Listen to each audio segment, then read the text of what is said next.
यश्चैनं मन्यते हतम्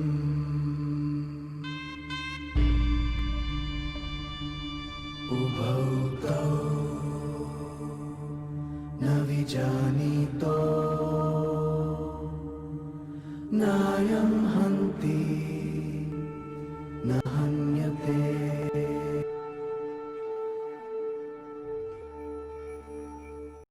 hello, good evening सबको। नमस्कार। मैं निनाद देशपांडे आज के सेशन में सबका बहुत बहुत स्वागत करता हूँ। आज के कार्यक्रम की रूपरेखा इस प्रकार होगी। सबसे पहले सेवांकुर का परिचय होगा, उसके पश्चात कोविड वॉरियर्स अपना मनोगत व्यक्त करेंगे, उसके बाद मुकुल जी कानिटकर सर का परिचय होगा, बाद में वैयक्तिक गीत सादर होगा, उसके पश्चात मुकुल जी हमें मार्गदर्शन करेंगे। कार्यक्रम के अंत में अगर सहभागियों को प्रश्न हो तो हम वो ले सकते हैं। अभी मैं श्रद्धा जी से निवेदन करता हूँ कि वो सेवांकुर का परिचय दे। श्रद्धा जी। Thank you Ninad. नमस्ते एंड हेलो एवरीवन। मैं Shraddha Prabhu, first year masters in physiotherapy की student from Pune and also recently join Sevankur, right. मुझे सेवांकुर से जुड़ के अभी फिलहाल तो सिर्फ 2 से 3 ही महीने हुए हैं।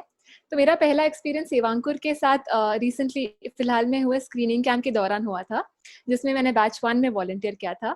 तो इन 2-3 महीनों में मुझे जितनी नॉलेज मिली है अबाउट सेवांकुर, जितना समझा है उतना मैं आपसे।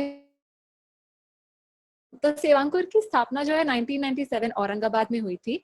सेवांकुर जैसा नाम वैसा काम, तो इसका मतलब है सेवा का अंकुर, which means sowing the seed of service. तो बहुत सरल भाषा में बोलना चाहूंगी कि हम सब अभी यहाँ पे जो सेशन अटेंड करने आए हैं, life lessons from Bhagavad Gita for the youth. I am sure कि सिर्फ यूथ प्रेजेंट नहीं है, सभी एज क्राइटेरिया के लोग यहाँ पे है।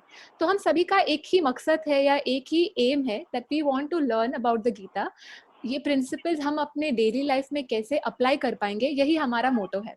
तो इन शॉर्ट में ये कहना चाहती हूँ कि हम सभी के भीतर भी एक बीज मौजूद है। वो may be seed of service हो सकता है या सीड ऑफ नॉलेज हो सकता है। तो अब इसके लिए हमारे भीतर जो बीज मौजूद है उसे हमें सही नरिशमेंट या पोषण या एनवायरनमेंट देना चाहिए। तो वो तभी पॉसिबल है जब हमें सही दिशा या एनवायरनमेंट, तो अगर हमें सही दिशा मिला तो we'll be able to nourish and blossom properly. उसी तरह अगर हमें सही एनवायरनमेंट मिला या अपॉर्चुनिटी मिला तो we'll be getting the correct environment to grow. तो आई गेस या मुझे लगता है कि this is what is सेवांकुर।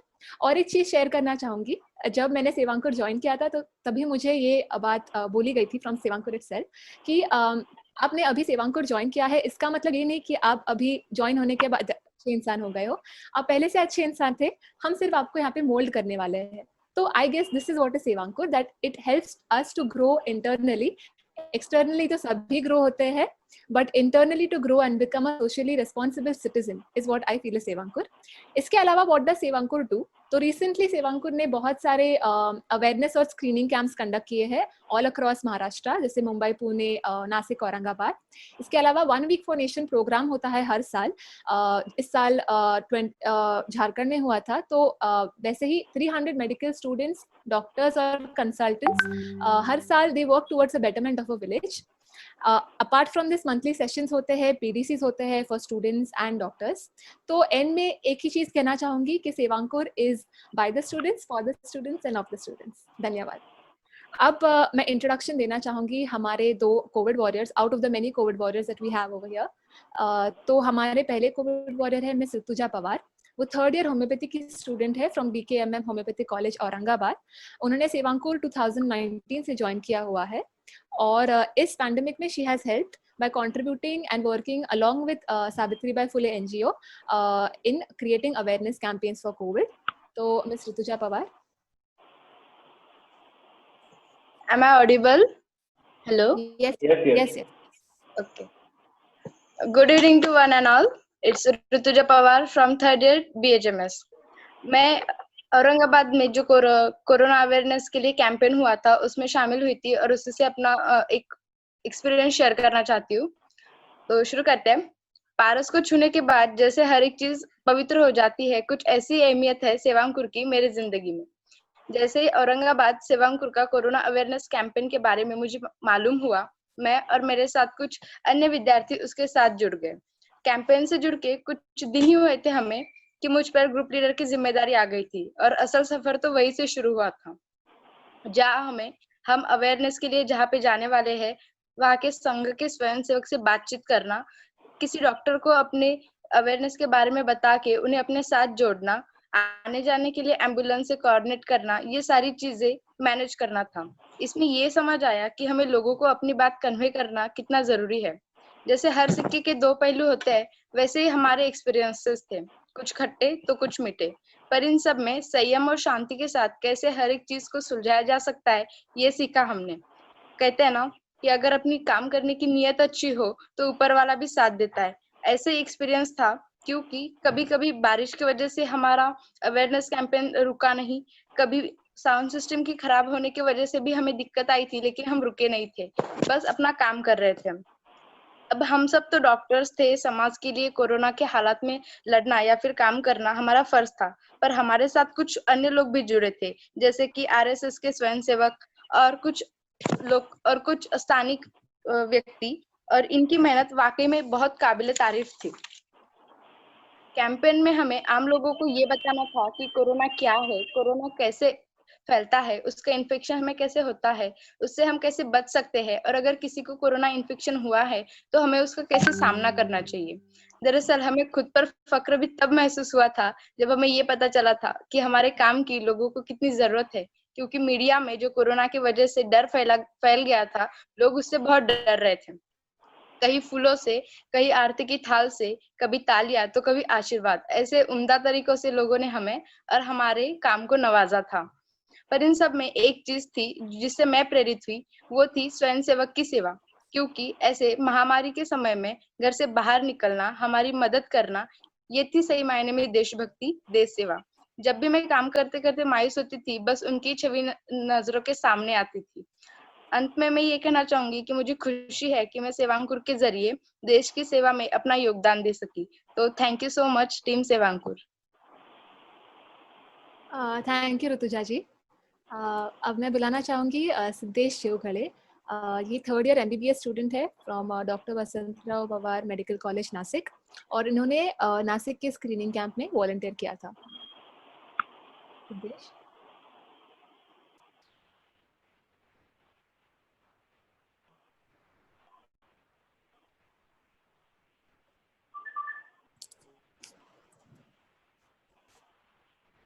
Hello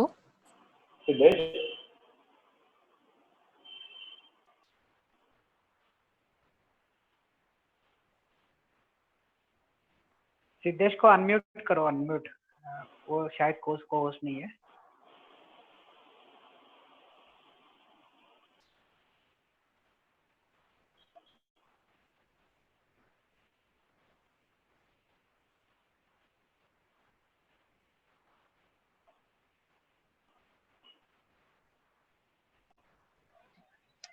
Hello.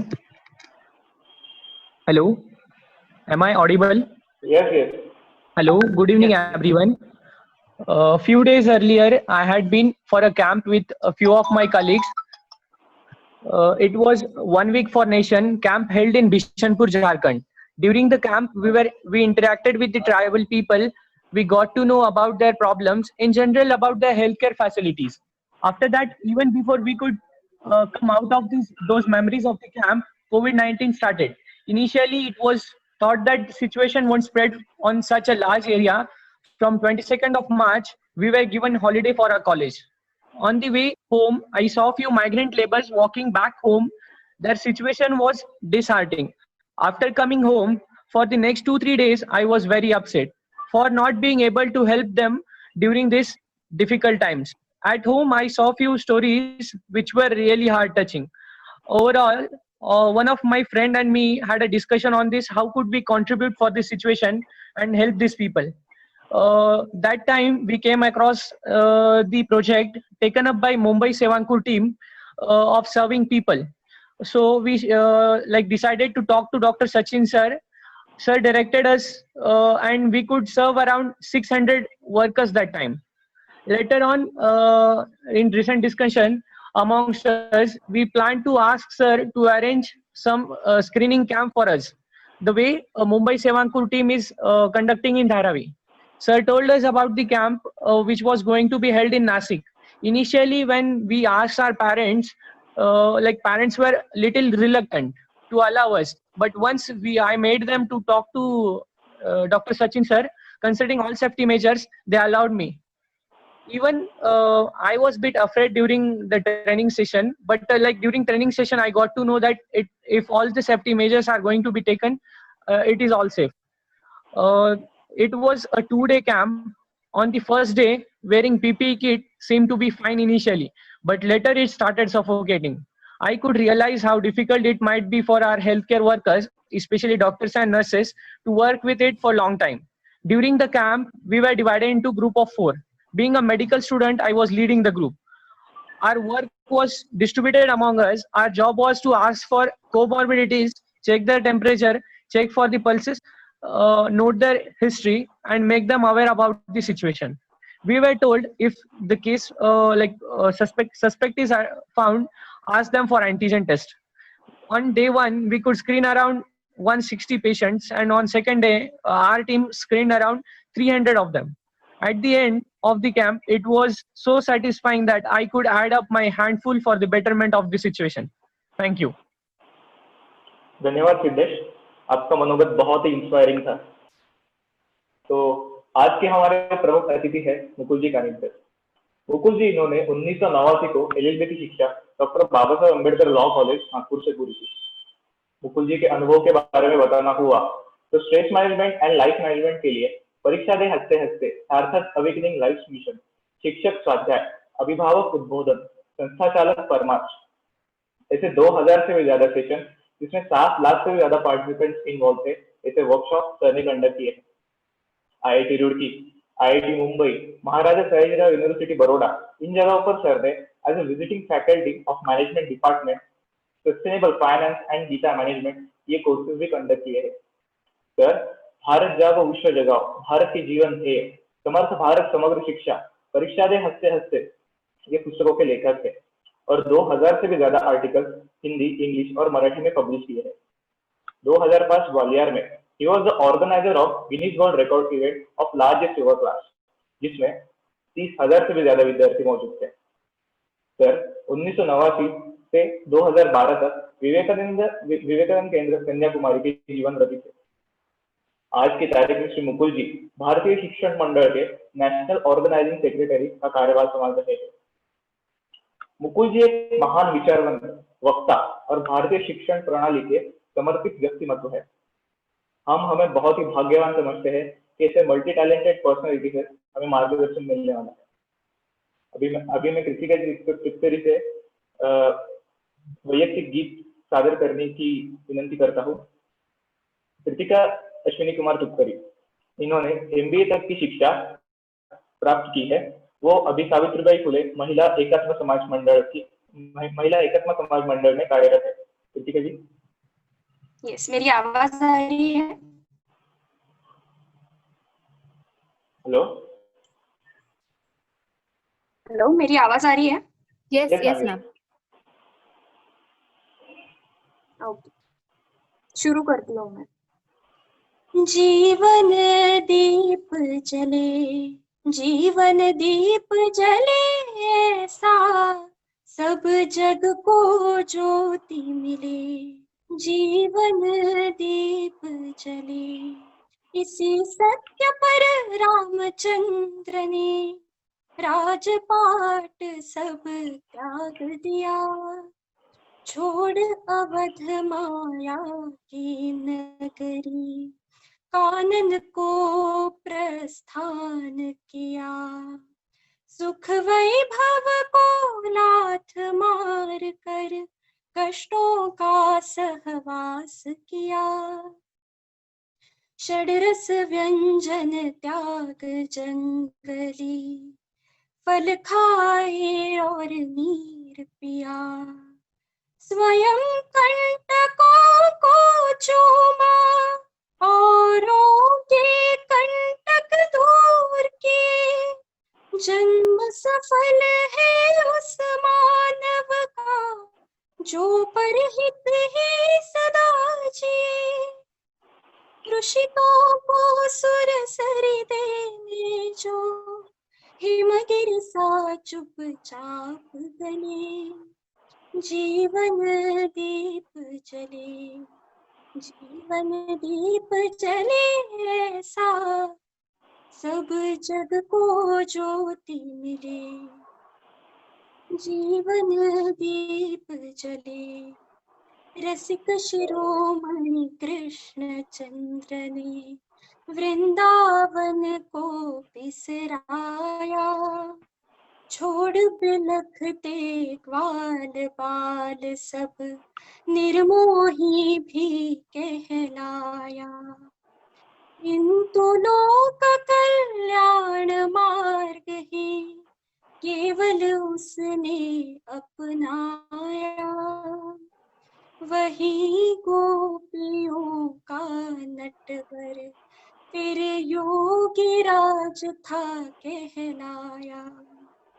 Gita की हर पंक्ति पंक्ति में अर्जुन को वे समझाते, आगे बढ़ नरसिंह जगत के झूठे हैं रिश्ते नाते, अति विस्तृत कर्तव्य मार्ग है हर मानव इस ओर चले, जीवन दीप जले। धन्यवाद मैम। जग को ज्योति मिले, जीवन दीप जले। Thank you. धन्यवाद मैम। अभी मैं सर से निवेदन करता हूँ मुकुल जी इनसे कि वो अपना मार्गदर्शन शुरू करें।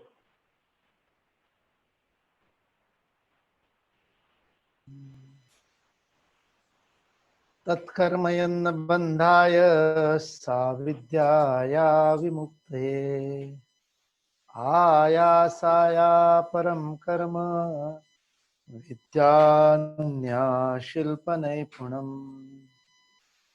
कर्म वही है जो बंधन में न बांधे, विद्या वही है जो मुक्त करे। अन्य सभी कर्म व्यर्थ का प्रयास और अन्य सभी विद्याएं केवल कारीगरी है। आदरणीय डॉक्टर तुपकरी, मेरे मित्र नितिन गादेवार, सेवांकुर के अन्य पदाधिकारी गण, यहाँ उपस्थित अध्यापक वृंद, डॉक्टर, कंसल्टेंट्स और भारत माता के प्यारे सपूतों, बहनों और भाइयों, चिकित्सा क्षेत्र के विद्यार्थी मित्रों, सब लोग अपने परिचय में बता रहे थे सेवांकुर से कब से संबंध है। तो मेरा सेवांकुर से गत 6-7 वर्षों से संबंध है, संपर्क है और विविध कार्यक्रमों में मैं सेवांकुर में आता रहा हूँ। और इस बार जब नितिन ने मुझे कहा कि हम जिन्होंने सेवांकुर के जिन विद्यार्थी और डॉक्टरों ने और कार्यकर्ताओं ने इस महामारी के समय में सेवा कार्य करने का अनुभव लिया प्रत्यक्ष, मेरे शब्दों को आप ध्यान से सुन रहे होंगे। निश्चित रूप से मैंने ये नहीं कहा कि सेवा कार्य किया, मैंने कहा सेवा कार्य करने का अनुभव लिया। दोनों बातों में अंतर है। इसलिए उन लोगों के साथ कुछ बातचीत करनी, उनकी बातें सुननी, उनके अनुभव सुनने और उनसे बातचीत करनी, ये विषय मेरे सामने रखा था। तो मुझे बड़ा अच्छा लगा, कुछ सीखने को मिलेगा, कुछ आप लोगों से जानने को मिलेगा, आपके अनुभव सुनने को मिलेंगे, क्या कैसी परिस्थितियां थी और उन परिस्थितियों में आपने क्या किया। लेकिन बाद में धोखा हुआ मेरे साथ और मेरे को बताया गया कि आपको तो इस विषय पर बोलना है। तो जो मैं सुनने की मानसिकता में आया था, मतलब आज अचानक नहीं बताया, 2 दिन पहले पता चल गया था कि किसी विषय पर आपके साथ में बोलना, और विषय भी बड़ा अच्छा मेरा प्रिय विषय है, तो इसलिए बोलने में मुझे कोई आपत्ति नहीं है। लेकिन मुझे आनंद आता है यदि 2 की जगह और लोगों के भी अनुभव में सुन पाता, क्योंकि आपने जिस जीवन को चुना है, जिस कार्य क्षेत्र को चुना है, जिसको आप प्रोफेशन शब्द प्रयोग करते हैं अंग्रेजी में, जिस आजीविका को आपने चुना है, आपने किस उद्देश्य से उस समय चुनते समय क्या मन में उद्देश्य था ये मुझे पता नहीं, लेकिन जाने अनजाने में आपने एक ऐसे जीवन उद्देश्य को चुना है कि जिसमें आपको सेवा ही करनी है, जिसमें आप सेवा ही करोगे। पैसा भी मिलेगा तो सेवा करने का ही मिलेगा। आपकी आजीविका का साधन मतलब आप पैसे के लिए भी डॉक्टरी करोगे तो भी सेवा किए बिना पैसा नहीं कमा सको। इसलिए मूल कर्म तो सेवा का ही है, चिकित्सा का कर्म ही सेवा का कर्म है। इसलिए सेवांकुर उस अनुभव को चिकित्सा क्षेत्र के विद्यार्थियों को करवाता है, यानी वो वास्तविकता में अच्छे प्रोफेशनल्स बनाने का काम करता है। Sevankur is helping you to become a better professional. You will be a better professional than many of your colleagues who do not have this kind of exposure, because they will get into the profession without knowing the basics of the profession. आपको लगेगा basic मैं क्यों कह रहा हूं इसको, क्योंकि आपके जीवन में आप क्या करते हैं उसका जो परिणाम होता है वो इस बात पर नहीं निर्भर करता है कि आप कितने सर्वश्रेष्ठता से, परफेक्शन से उस काम को करते हैं। That is secondary, because you are not a machine, you are a man. What is the difference between a machine and a man? A machine can do what is programmed into it. ये Zoom application चल रहा है क्योंकि इसको बनाने वालों ने उसको इस तरह से प्रोग्रामिंग किया है, इसलिए आप को होस्ट बना सकते हैं, इसलिए कोई म्यूट कर सकता है, कोई अनम्यूट कर सकता है, लेकिन उसकी प्रोग्रामिंग उतनी ही चलेगी जितनी आपका नेट का कनेक्शन होगा। गड़बड़ हो गया तो टू टा पा पू बच जाएगा। तो the machine will work on programming. If the program is perfect, machine will work perfect, the application will work perfect. The man does not work on programming. मनुष्य कर्म करने का उसको स्वातंत्र है, इसलिए मैंने उस श्लोक से प्रारंभ किया था जो भारतीय शिक्षण मंडल का ध्येय श्लोक है, बोध वाक्य है। मनुष्य को स्वातंत्र है कर्म करने का, इसलिए what makes effect in your life is not your action but your intention. आपका उस कर्म के पीछे का जो भाव है वह भाव परिणाम देता है, कर्म परिणाम नहीं देता। That's why you may become a very good surgeon, you may get the proficiency of using the different apparatus which is needed, different apps which are different tools which are needed for the surgery. You can get that proficiency through practice. आप अभ्यास करोगे, आप लगातार उसका सराव करोगे, बार बार करोगे, you will get more and more proficient. और बाद में तो वो बहुत अनुभवी हो जाते हैं, जिन्होंने हजारों की संख्या में बाईपास कर लिया उनके लिए हार्ट खोलना भी कोई बड़ी बात नहीं रह जाती। पहले दिन जो करता है उसके लिए मुश्किल रहती होगी। If you become a physician, your practice, your clinical skills will develop. आप स्टेथोस्कोप ढंग से इस्तेमाल कर सकेंगे, आपको आदमी का चेहरा देख करके उसके भवों के बीच में जो परमानेंट शिकन बन गई है उससे उसका हाइपरटेंशन का अंदाजा होने लगेगा। You will get intuitive about your own work the more you work. That is perfection and proficiency of skill. किंतु आपका professionalism does not just depend on the skill set, it more depends on the mindset. जो set आपके ज्यादा काम आने वाला है वो सेट है माइंड सेट। इसलिए I told you, you will become a better professional because your mind set will be rooted in the basics of the profession. उस व्यवसाय के, उस आजीविका के अधिक गहरी जड़ों से आपको पोषण मिलेगा, आपकी मनस्थिति को। परिस्थिति महत्वपूर्ण नहीं होती, मनस्थिति महत्वपूर्ण होती। Even in this COVID situation, we have seen those warriors who can battle it out more, whether they are patient or whether they are physicians or nursing staff or the cleaning staff or whoever is involved. All these warriors, including the patients, वही ज्यादा अच्छी तरह से fight कर सकते हैं जिनके attitude बड़ा जोरदार है। इसलिए वो जो फेसबुक पे व्हाट्सएप पे वो कोविड वार्ड में लोग डांस करते हुए और फोटो देखता हूँ तो मेरे को लगता है ये तो इनका तो ठीक हो जाएगा, क्योंकि दे हैव गॉट दैट एटीट्यूड। और आपके अभी मॉडर्न साइंस में इसको साइकोसोमैटिक डिसीज आप कैसे कहते हो कि टेंशन स्ट्रेस रिलेटेड डिसीजेस ज्यादा है, तो इसलिए वो स्ट्रेस को ठीक करना ये आवश्यक हो गया, इसलिए योग पार्ट हो गया modern medicine. This is on the basics of human tendency that intention is more important than the action. जैसे मैं उदाहरण देता हूं, एक व्यक्ति ने बंदूक उठाई, सामने वाले की छाती पर निशाना साधा और गोली मारी, सामने वाले के जाकर के हृदय में गोली लगी, हृदय फट गया एंड इंस्टेंटली ही डाइड, सामने वाला व्यक्ति मर गया। बंदूक उठाई, घोड़ा दबाया, ट्रिगर दबाया, निशाना लगाया, सामने वाले के हृदय पे लगा, सामने वाला मर गया। सेम एक्शन, एक व्यक्ति को फांसी की सजा होगी। क्यों? क्योंकि इट इज अ मर्डर।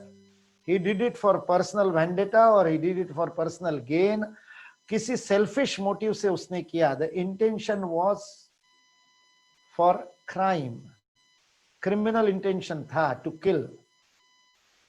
दूसरे व्यक्ति को इसी काम के लिए बंदूक उठाई, गोली चलाई, सामने वाले के छाती में गई, हृदय भेद गया, सामने वाला मर गया। सेम इंटेंशन टू किल, लेकिन भाव बदल गया है। उसको आप परमवीर चक्र दोगे, क्योंकि वो काम वह गलवान में कर रहा है, बॉर्डर पे कर रहा है, एलओसी पे कर रहा है, कारगिल में कर रहा है। Same action, different result. Why? Action वही था, बंदूक उठाई, गोली चलाई, सामने वाले को मार दिया विथ इंटेंशन टू किल। मारने के लिए ही मारा, लेकिन क्यों मारा उसका भाव है। The killing was intended for a totally different thing. Absolutely और मैं बोल क्या रहा हूँ, मैं डॉक्टर बोल रहा हूँ। नहीं, मैं तो पूरी कृष्ण की बात बोल रहा हूँ। कृष्ण अर्जुन को यही सामने वालों को, तुम्हारा भाई, बंधु, चाचा, भतीजा, गुरु कोई भी हो, वो धर्म के विरुद्ध खड़े हैं, इसलिए तुम्हारे मारने से तुमको पाप नहीं लगेगा, because your intention to kill is not a selfish motive. Your action gives result based on your intentions. So as a doctor, you will be more successful, more professional, more proficient, not just with the right skill set, but with the right mindset, and that mindset in your profession is सेवा, service. सेवा के mindset से business भी करोगे डॉक्टरी का तो भी ज्यादा सक्सेसफुल होगे। You will be better professional because your mindset is set. इसलिए सेवांकुर उस कमी को पूरा कर रहा है, शिक्षा व्यवस्था की उस कमी को पूरा कर रहा है जो डॉक्टर तो बना रही है, मनुष्य नहीं बना रही। ऐसी शिक्षा व्यवस्था जो संवेदना का निर्माण नहीं कर रही, जो कम्युनिकेशन स्किल्स नहीं सिखा रही, जो कंपैशन नहीं सिखा रही, जो एम्पैथी नहीं सिखा रही, जो सेवा और संवेदना के बिना केवल और केवल इंफॉर्मेशन को नॉलेज के रूप में परोस रही है, ऐसी शिक्षा व्यवस्था की एक बहुत बड़ी व्यावहारिक कमी को, practical lacuna of the education system is being fulfilled by the Sevankur. That's why it is very important work that you all are doing, and I congratulate you all. जो नए जुड़े हैं उनको भी, जो पुराने कार्यकर्ता तन मन धन से लग करके काम कर रहे हैं, और डॉक्टर तुपकरी सबके सिरमौर, उन सबको, उनको मैं बहुत बहुत बधाई देता हूँ, अभिनंदन देता हूँ। भगवद गीता फॉर यूथ, इस शब्द में एक छोटी सी बात, और वो जो आपने मैसेज भेजा था वो मेरे पास कई जगह से घूम घाम करके आया। उस संदेश में भी आपने लिखा था कि हम लोगों की गलतफहमी है कि भगवद गीता रिटायरमेंट के बाद में पढ़नी चाहिए, वो तो बुजुर्गों के लिए। बिल्कुल नहीं है, ये संभव ही नहीं है, उस समय समझ में ही नहीं आएंगी। लोग रिटायर्ड लोग भी पढ़ते हैं, लेकिन उनको समझ में आकर के कोई फायदा नहीं, कर नहीं सकते ना जो कृष्ण करने को कह रहा है, क्योंकि भगवत गीता संवाद है। भगवत गीता के हर अध्याय के अंत में कहते हैं श्रीमद् भगवद गीतासु उपनिषत्सु ब्रह्म विद्यायाम योग शास्त्रे, उसका विषय क्या है, कहाँ से लिया है, पूरा साइटेशन, मॉडर्न जैसा साइटेशन होता है ना, बिब्लियोग्राफी देनी पड़ती है रिसर्च पेपर लिखने के बाद कि तुमने कहाँ से लिया है। तो ये श्री भगवद गीता क्या है, ये भगवद गीता उपनिषद से ली गई है। इसका टैग क्या है, टैग डालते हैं ना नीचे, जब आप ब्लॉग बनाते तो उसमें टैग डालने पड़ते हैं, तो इसके टैग क्या है, ब्रह्म विद्यायाम योग शास्त्रे, ये ब्रह्म विद्या के बारे में है, योग शास्त्र के बारे में है, ये इसके टैग्स है, ये उसके विषय है। और फिर वो कहते हैं श्री कृष्णा अर्जुन संवादे, इसका स्वरूप क्या है, it's a dialogue, it's not a monologue, ये संवाद है, ये भाषण नहीं है, ये प्रवचन नहीं है। Bhagavad Gita is not a sermon, वह उपदेश नहीं है, क्योंकि आपके आयु में उपदेश बिल्कुल अच्छा नहीं लगता, कोई भी दे। माँ से सारी लड़ाई तो इसी बात पे होती है ना, क्या उपदेश देते रहती हो, और दादी माँ हो तो फिर तो और भी मजा आ जाए, है ना। वो हर बात पे बताती रहती है, कैसे कपड़े पहनना, कैसे नहीं पहनना, बालों का क्या हाल बना रखा है, बैठे कैसे हो, ये टांगे क्यों ऊंची कर रखी है, क्या क्या बात पे, और अपने को उपदेश चलता नहीं। उपदेश सुनते ही हम हमारा स्विच ऑफ हो जाता है, फ्यूज उड़ जाता है। तो Bhagavad Gita is not a उपदेश, ये उपदेश नहीं है, यह संवाद है। और किसके बीच में संवाद है, दो मित्रों के बीच का संवाद है। कृष्ण और अर्जुन का संबंध क्या है, वैसे तो मामा और बुआ के बेटे हैं, उस अर्थ में भाई है, कजिन है, आत्ते मामे भाऊ है, लेकिन उनका मूल जो संबंध है वो सखा है। 11वें अध्याय में बड़ा सुंदर श्लोक आता है, भगवद गीता का 11वां अध्याय विश्व रूप दर्शन का है।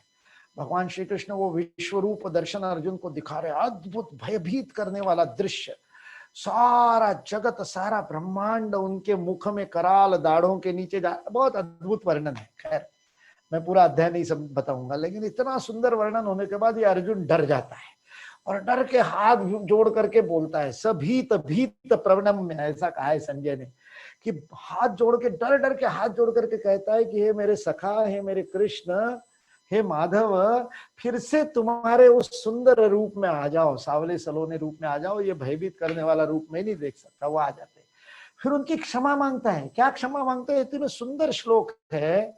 वो कहता है कि अजानता महिमानम तवेदम, तुम्हारा मेहमान जाने बिना हे कृष्ण तुम इतने बड़े हो, सारा विश्वरूप दर्शन करने वाले स्वयं ईश्वर हो, मुझे तो पता ही नहीं था। इसलिए हे माधव, हे सखेती, हे मेरे सखा, हे माधव, मेरे से कितनी गलतियां हो गई, कितनी मैंने तेरे से उद्दंडता की। शय्यासन भोजनंच, तुम्हारे साथ सोते हुए, बातचीत करते हुए, तुम्हारे साथ खाता खाते हुए मैंने पता नहीं तुमको क्या क्या बोल दिया। Basically the relationship between Krishna and Arjun is the relationship of friendship, सखा। इसलिए दो मित्रों के बीच का संवाद है, मित्रवत संवाद है। एक मित्र डिप्रेशन में है, सुशांत सिंह बनने जा रहा है, और दूसरा मित्र उसको डिप्रेशन से बाहर निकाल रहा है। आपको लग रहा होगा मैं मॉडर्न उदाहरण देकर के भगवत गीता को सिंप्लीफाई कर रहा हूं, nothing, I am purely coating the text. Arjun के पहले अध्याय में अर्जुन की जो मनस्थिति है उसको शब्द प्रयोग किया है, अर्जुन विषाद योगो नाम। आप गूगल में विषाद का मीनिंग देख लीजिए, विषाद का मीनिंग होता है डिप्रेशन। पूरे डिप्रेशन के सिंड्रोम है। आप तो डॉक्टर लोग हैं और आपके में से कोई साइकेट्री में बाद में स्पेशलाइजेशन करने वाला हो, तो भगवत गीता के पहले अध्याय में अर्जुन के सारे लक्षण आप यदि पढ़ेंगे, वे पथुश्च शरीरे में रोम हर्षश्च जायते, गांडीवं संसते हस्तात् पक्षैव परिधय्यते, न च शक्नोम्यवस्थातुं भ्रमतीव च मे मनः। पूरे डिप्रेशन के सिम्टम्स बता दिए उसने। आपको आपके पैथोलॉजी में काम आ जाएंगे। जब आप विकारों के वो सिम्टम याद करते हो तो भगवत गीता का श्लोक आप डिप्रेशन के सिंड्रोम के रूप में याद कर सकते हो। वो कह रहा है मेरे सारे एंजाइटी से कैसे वो रोम खड़े हो रहे हैं, मेरे गूज़बम्प्स खड़े हो रहे हैं। वेपतुश्च शरीर में पसीना छूट रहा है, मेरे को पसीना छूट रहा है, मेरा सारा शरीर कांप रहा है, मेरे हाथों में ताकत नहीं रही है, चक्कर आ रही है, भ्रमती व चमे मना, गिडीनेस लग रहा है, भूख नहीं लगती, जीभ पे कोई स्वाद नहीं है, सारे डिप्रेशन के सिम्टम्स है। और फिर उसका मित्र उस डिप्रेशन में फंसे हुए अर्जुन को, जो रणभूमि से भागना चाहता है, जीवन के रण क्षेत्र से भागना चाहता है, कुरुक्षेत्र नाम है उसका। कुरु यानी क्या? जो शाखा में जाते हैं उनको पता है कुरु यानी क्या होता है। खेल के समय आज्ञा दी जाती है कुरु, कुरु बोलते ही शुरू, कुरु का अर्थ होता है शुरू, कुरु का अर्थ शुरू नहीं होता है। हमको ऐसा बचपन में लगता था शाखा में कुरु बोलते ही खेल शुरू होता है, तो कुरु का, जब संस्कृत सीखी तब पता चला कुरु का अर्थ होता है करो, कुरु कर्मत्वम, करो। ये कुरुक्षेत्र है, ये जीवन कर्म का क्षेत्र है। How will you define life? What is your life? Each one of us, फिर वो नरेंद्र मोदी हो, चाहे मुकुल कानिटकर हो, चाहे आप में से कोई विद्यार्थी हो, चाहे सड़क पर भिक्षा मांगने वाला भिखारी हो, चाहे रिक्शा चलाने वाला रिक्शा वाला हो, विश्व में सबके पास 24 घंटे हैं, 24/7 या 24/365, जो जिस परिमाण में आप देखना चाहते हो। Your life is 24 hours. How you spend your 24 hours defines your life. What is your life? तुम्हारे जीवन की डेफिनेशन क्या है, परिभाषा क्या है? 24 घंटे तुम कैसे बिताते हो, सार्थक या व्यर्थ, पर्पसफुल या wastage? Because each one of us have been given this 24 hours. Narendra Modi उसका उपयोग कर लेते, 4 घंटे सोते, बाकी समय का इतना उपयोग कर लेते, इसलिए वो नरेंद्र मोदी हो गए। हम जितना उपयोग करेंगे उतने आगे पहुंचेंगे, क्योंकि ये कुरुक्षेत्र है, कर्म का क्षेत्र है। भगवान श्री कृष्ण भगवद गीता में कहते हैं नहीं कश्चित क्षणमपि जातु तिष्ठत्य कर्मकृत। एक क्षण भी आप शांत नहीं बैठ सकते, बिना कर्म के नहीं रह सकते। जब आप सोते हैं तब भी आपका अंदर की एक्टिविटी चलते रहती है, मेटाबॉलिज्म चलते रहता है, इनफैक्ट ब्रेन एक्टिविटी बढ़ती है, ऐसा रिसर्च है। स्लीप के ऊपर जो सारी दुनिया में रिसर्च हो रहा है, तो पॉलीग्राफ रिसर्च में पता चला कि हमारी ब्रेन एक्टिविटी नींद के लगभग 60% हिस्से में is more than when you are conscious.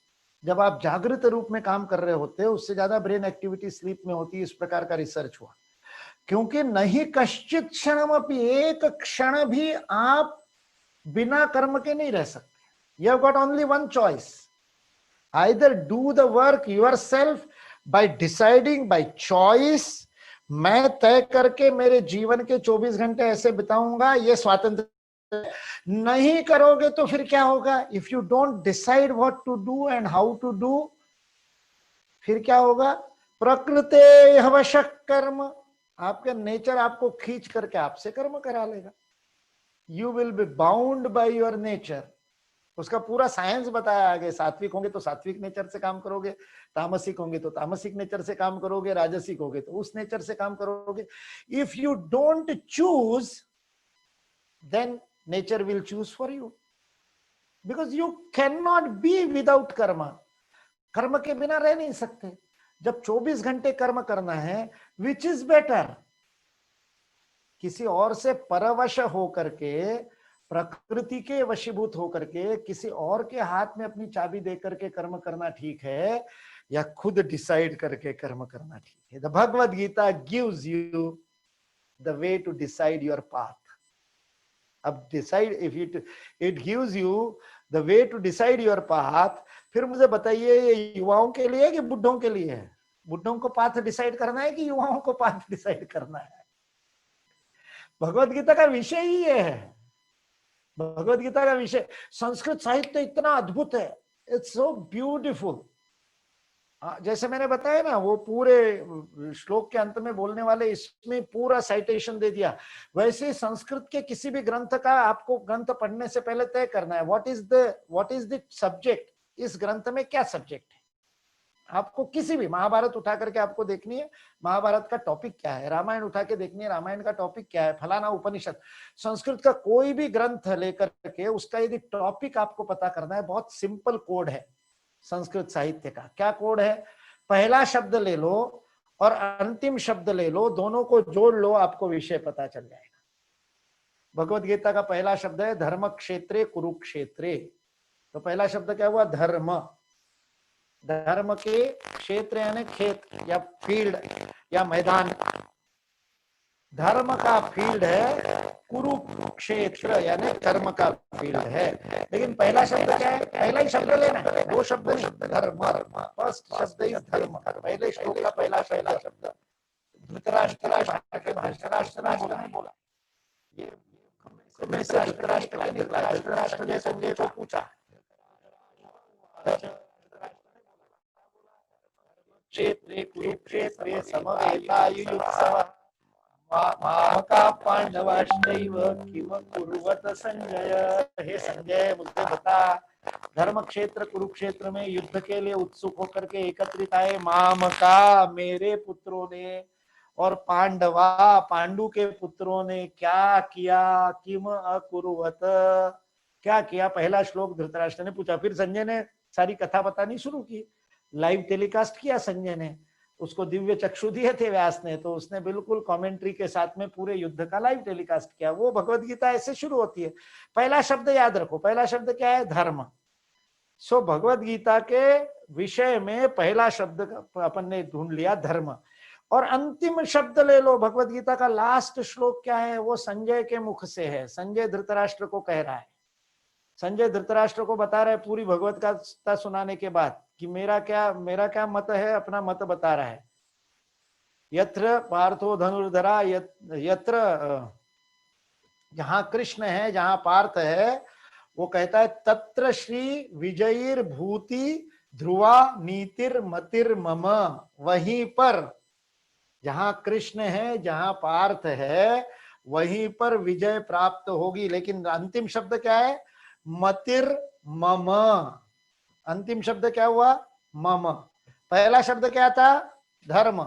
दोनों को जोड़ दो तो भगवत गीता का विषय मिल गया, मम धर्म। मेरा धर्म क्या है, मेरा स्वधर्म क्या है, व्हाट आई शुड डू, मेरा कर्तव्य क्या है, what is my way, what is my path, that मम धर्म is the topic of Bhagavad Gita. पूरी भगवत गीता में अर्जुन को 18 अध्याय में यही बताया तेरा रास्ता क्या है। अर्जुन रास्ते से भटक गया, दोराहे पे आ गया, युद्ध के बीच में खड़ा है, इतने वर्षों से तैयारी कर रहा है, नीट दे दी उसने, नीट में क्लियर हुआ, फिर उसके बाद में एडमिशन लिया, इतने साल उसने मेहनत की, पढ़ाई की, फिर पीजी किया, और सब करने के बाद में लास्ट में जब रणभूमि में खड़ा हुआ तब कंफ्यूज हो गया, टू बी और not to be, to do और नॉट टू डू। 1 मिनट पहले, इतना गजब का है वो, 1 मिनट पहले धनुरुद्यम्य पांडव, धनुष्य उठा करके कह रहा है, ताल ठोक करके कृष्ण को कह रहा है, चलो सेनयोर उभयोर मध्य रथम स्थापय मेच्युत, दोनों सेनाओं के बीच में मेरा रथ खड़ा करो। क्यों? कैर्मया सह युद्धव्यम, चलो सारा ऑपरेशन थिएटर तैयार करो, सब सैनिटाइज करके रखो, सब करो तैयार, पूरा पीपी किट पहन करके तैयार हो गया। और उसके बाद में पूछता है किससे युद्ध करना है, बताओ।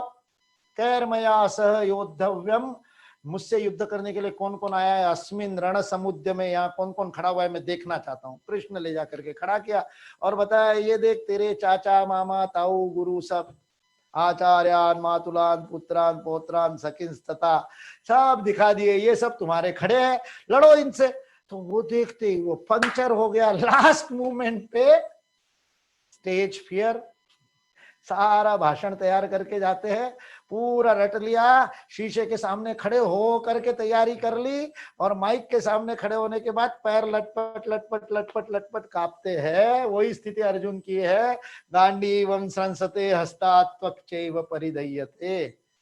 जिसके भरोसे कृष्ण ने शपथ ली थी कि शस्त्र नहीं धरूंगा हाथ में, सांगेन युक्तिचाचार, 4 बातें बताऊंगा, केवल दिशा दर्शन करूंगा, रिमोट कंट्रोल से काम करूंगा कहा था, जिसके भरोसे वो man of the match Sachin Tendulkar कह रहा है आज मैं खेलूंगा नहीं, और कह रहा है मैं नहीं खेल सकता, न योत्स्य, मैं नहीं लड़ूंगा, यह बोल करके रथोपस्थ उपाविशत, रथ के पीछे जाकर के बैठ गया धम्म से, नहीं इट्स डन, हो गया। और तब भगवान श्री कृष्ण ने अर्जुन को उठ करके खड़ा किया। 27 बार, 700 श्लोक है भगवत गीता में, 700 श्लोक में 27 बार भगवान श्री कृष्ण ने कहा उठ खड़ा हो युद्ध कर, उठ खड़ा हो युद्ध कर, चल तस्मात् त्वमुत्तिष्ठ यशो लभस्व युद्धस्व विगत ज्वरः, बार बार उठा उठा करके। इसलिए भगवत गीता का उद्देश्य ही रणभूमि में, जीवन के युद्ध में, जीवन के संग्राम में लड़ने के लिए हमको मार्ग दिखाना, ये भगवत गीता का उद्देश्य है। कब पढ़ोगे? रिटायरमेंट के बाद में। फिर क्या करोगे? कौन सा युद्ध बचा है रिटायरमेंट के बाद में? युद्ध तो अभी लड़ना है ना, तो अभी भगवत गीता समझनी पड़ेगी। गड़बड़ क्या हुआ? इस प्रकार से समझाने वाले नहीं रहे। समझाने वाले बड़ी बड़ी बातें है ही, उसमें है ही पूरा तत्वज्ञान है, जीवन का तत्वज्ञान है, और जीवन में लड़ना है। मैंने शुरुआत इसीलिए वहां से की थी ना, मनस्थिति से कर्म होता है। जब मनस्थिति से कर्म होता है तो मन को समझना पड़ेगा ना, मन कैसे काम करता है। So to be a better doctor you have to learn how your intentions, तुम्हारी कामनाएं कैसे काम करती है, इच्छाएं कैसे काम करती है। मन में खूब इच्छाएं उत्पन्न होती है लेकिन वो पूरी नहीं होती। There are hundreds of dreams, कौन सपना नहीं देखता? और इस समय तो और ज्यादा सपने देखते हैं। आपकी आयु जो है उस आयु में ज्यादा सपने देखते हैं। क्या देखते नहीं पूछूंगा मैं, मेरे को इंटरेस्ट भी नहीं है, लेकिन सपने नहीं देखता ऐसा कोई युवा ही नहीं है। लेकिन सपने पूरे कितनों के होते हैं? सपने देखना और पूरे करना। इसलिए एपीजे अब्दुल कलाम कहते हैं मैं उनको सपने कहता ही नहीं जो नींद में देखे जाते हैं, मैं तो उनको सपने कहता हूं जिनसे नींद उड़ जाती है, जिनको पूरा करने में नींद उड़ जाती है। ऐसे ड्रीम्स कितने लोग देखते हैं। उनके लिए भगवत गीता है।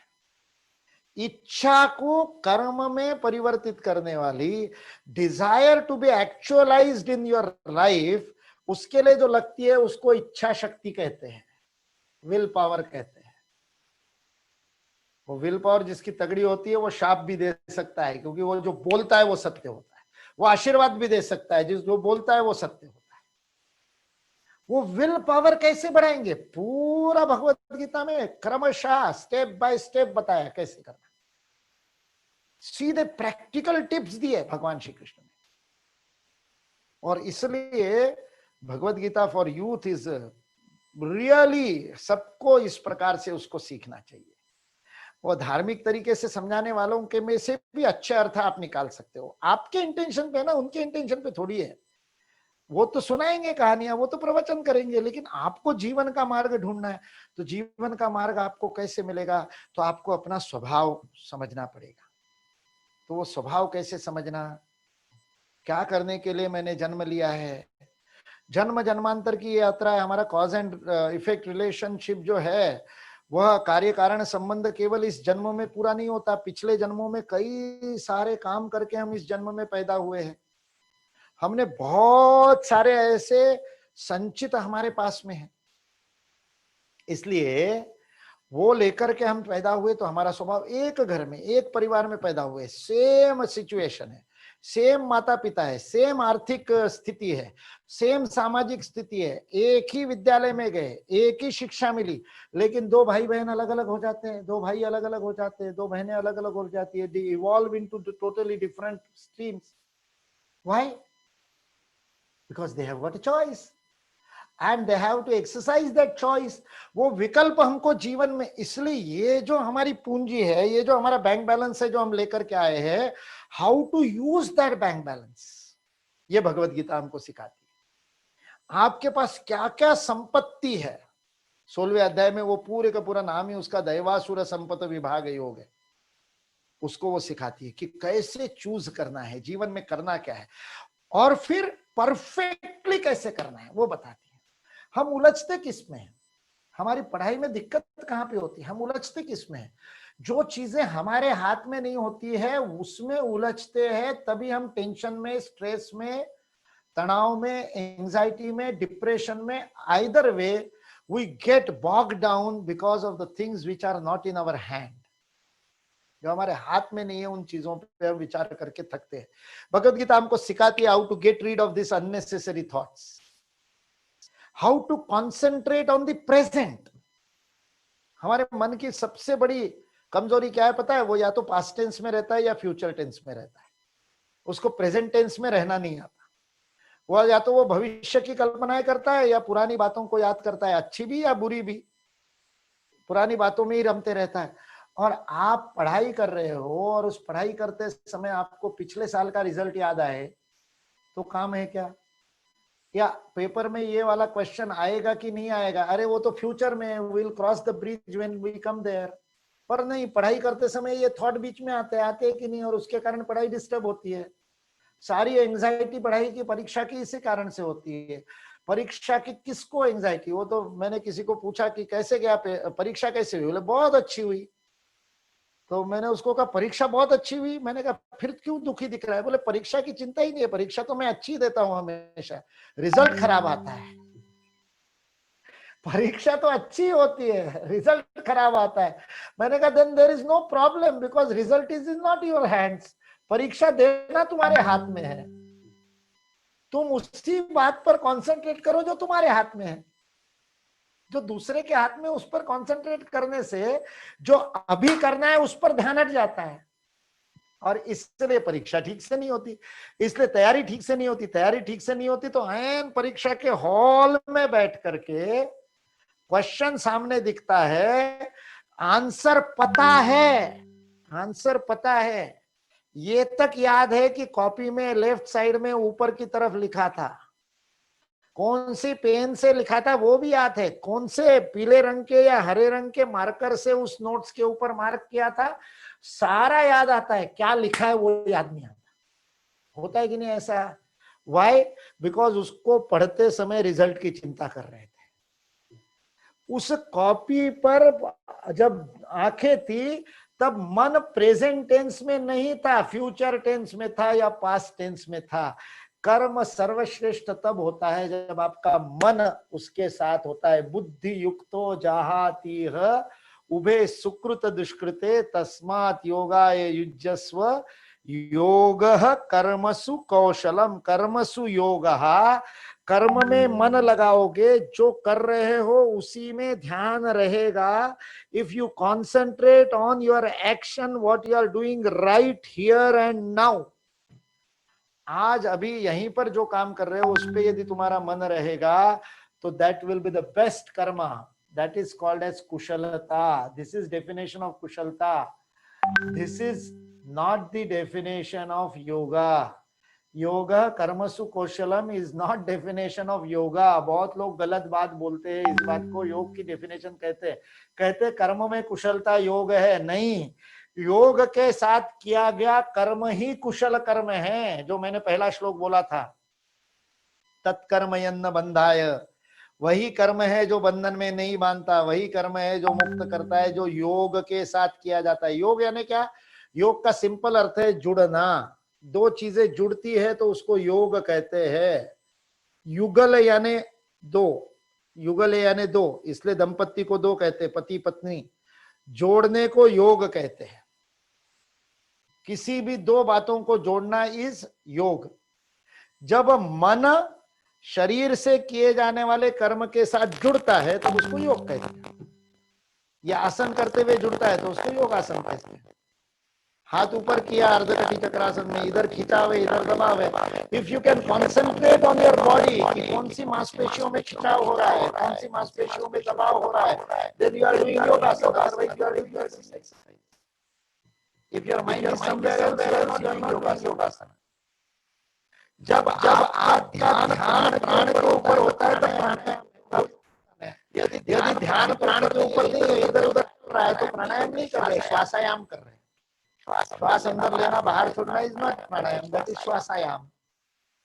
But your mind is there, if your awareness is there, if your consciousness is there, उसका योग हो गया तो योगासन होता है, योग हो गया तो प्राणायाम होता है।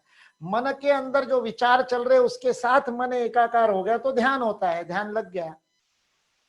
किया नहीं जाता, हो जाता है ध्यान, प्यार की बात नहीं कर रहा मैं, ध्यान अपने आप लग जाता है। ये छठे अध्याय में पूरा उसका साइंस बताया भगवान श्री कृष्ण, तो इतने प्रैक्टिकल है भगवत गीता में, कैसे बैठना, किस स्थिति में बैठना, रीढ़ की हड्डी सीधी करके, गर्दन सीधी करके, सिर को स्थिर रख करके, अपनी भूमध्य में कॉन्सेंट्रेट कर, एक एक बात सिखाई है भगवान श्री कृष्ण ने, एक एक बात उंगली पकड़ करके चलाने वाली भगवत गीता है। इतना आपके जीवन में आनंद आ जाएगा। जीवन को आनंद से यदि जीना है, और क्या उद्देश्य है जीवन जीने का, बताओ मुझे, what is the purpose of life? आनंद के अलावा कोई पर्पस ही नहीं है। अभी इतने देर से मैं बोल रहा हूं, आप अपने अपने घरों में अपने अपने रूम में कंफर्टेबली बैठे हैं, फिर भी इतनी देर में कितनी बार आपने पैर बदल लिया, हाथ बदल लिया, अपनी पोजीशन बदल ली। भाई कंफर्ट में हो ना, फिर भी एक पोजीशन में ज्यादा देर तक नहीं बैठ सकते, पैर हटाना पड़ता है, हाथ हटाना पड़ता है। भाई बिकॉज यू बिकम अनकंफर्टेबल। एक ही पोजीशन में ज्यादा देर बैठने से अनकंफर्टेबल रहता है, और आदमी एक क्षण भी अनकंफर्टेबल नहीं रहना चाहता है, असुविधा में एक क्षण भी नहीं रहना चाहता, क्लेश में, कष्ट में, तनाव में एक क्षण भी नहीं रहना चाहता। ये मनुष्य का स्वभाव है। क्यों? क्योंकि वह स्वभावतः सच्चिदानंद घन स्वरूप है। आनंद से ही हमारा जन्म हुआ है, तो हम कष्ट में क्यों रहना चाहेंगे? इसलिए हम हर क्षण आनंद को खोज रहे होते हैं। हमको गलतफहमी होती है कि भोग में आनंद मिलेगा, हमको गलतफहमी होती है कि रसगुल्ला खाने से आनंद मिलेगा। इसलिए भी विद दिस मिसकंसेप्शन, इस गलतफहमी में, इस भ्रम में, रसगुल्ले पे रसगुल्ला खाते जाओ, पहले रसगुल्ले में आनंद मिलेगा, दूसरे में भी मिलेगा, तीसरे में भी मिलेगा, चौथे में, पांचवे में, और कोई जबरदस्ती छठा मुंह में ठूस दे तो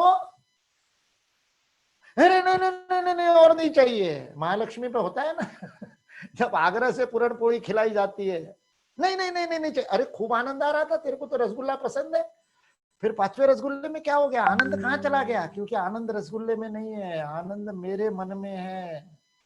मेरे मन की तृप्ति हो गई, आनंद चला गया। उस मन को आनंद में रखने का आदत दिला दो तो परिस्थिति फर्क नहीं पड़ता, किसी भी परिस्थिति में आनंद में रह सकते हैं। आनंद परिस्थिति में नहीं है, मनस्थिति में। भगवत गीता वो सिखाती है। तो हमारे काम की है कि नहीं है भगवत गीता? और वो पांचवे रसगुल्ला भी नहीं, पहला ही रसगुल्ला है, पहला ही रसगुल्ला है। आप मुंह में डालने वाले हो, आपको बहुत पसंद है, बहुत आनंद आ रहा है, और मुंह में रसगुल्ला डालने से पहले फोन की घंटी बजी और कोई बुरी खबर मिली,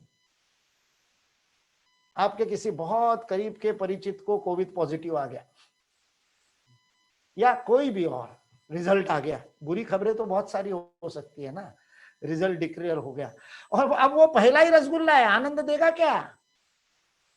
क्या बदल गया? वही रस है, वही छेना, वही दूध है, वही चीनी है, वही आपको आनंद आने वाली चीज है रसगुल्ले से, लेकिन मनस्थिति बदल गई। परिस्थिति वही है, मनस्थिति बदल गई।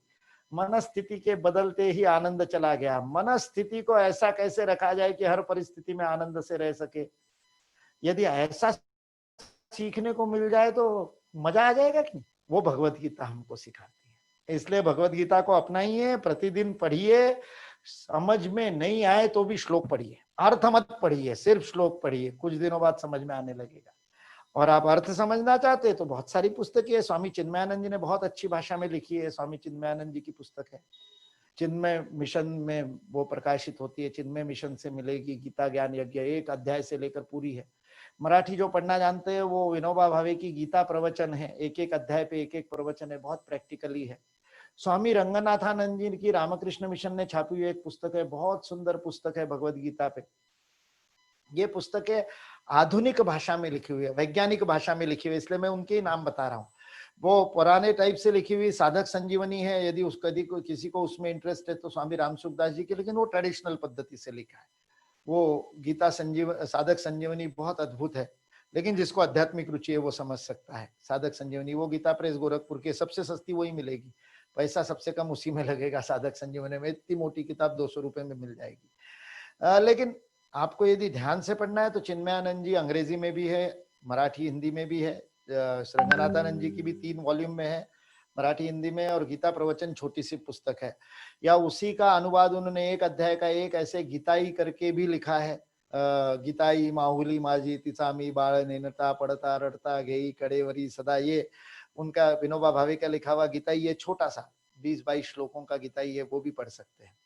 और आप आजकल के लोग हो यूट्यूब पे देखना चाहते हो तो मुकुल कानिटकर का यूट्यूब चैनल है, उसके ऊपर गीता स्वाध्याय है 194 वीडियो दिन के वीडियो है, पहले अध्याय से लेकर 17वां अध्याय अभी चल रहा है।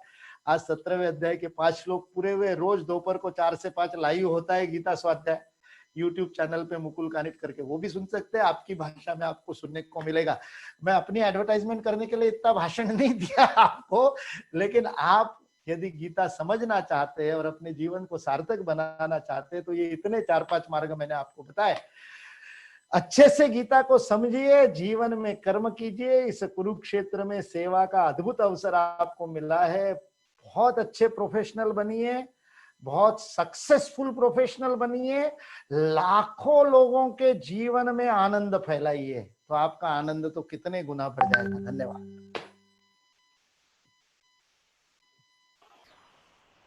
धन्यवाद सर, आपके इस मूल्यवान मार्गदर्शन के लिए।